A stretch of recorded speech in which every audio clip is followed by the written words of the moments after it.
চন্দ্রকোনায় টানা বৃষ্টির জেরে জলমগ্ন এলাকা চিন্তায় রয়েছে বাসিন্দারা।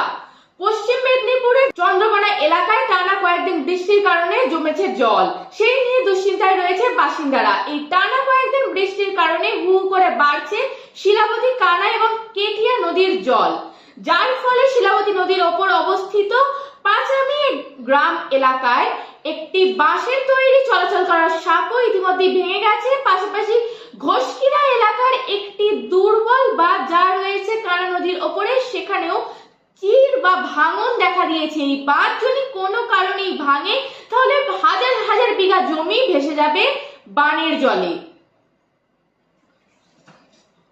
চন্দ্রকোনা 2 নম্বর ব্লকের চৈতন্যপুর সহ আরো বেশ কিছু এলাকায় কাঠ ও বাঁশের তৈরি সাঁকো জলের তলায় চলে গেছে, যোগাযোগ বিচ্ছিন্ন। সেচ দপ্তরের উদ্যোগে নদীবাঁধ মেরামতের কাজ এখনই শুরু হয়েছে, তবে আশঙ্কা থেকেই যাচ্ছে। বর্তমান পরিস্থিতি খতিয়ে দেখতে ঘাটাল মহকুমার শাসক সুমন বিশ্বাস ও চন্দ্রকোনার বিধায়ক অপরূপ ধারা নদীবাঁধ পরিদর্শনে যান।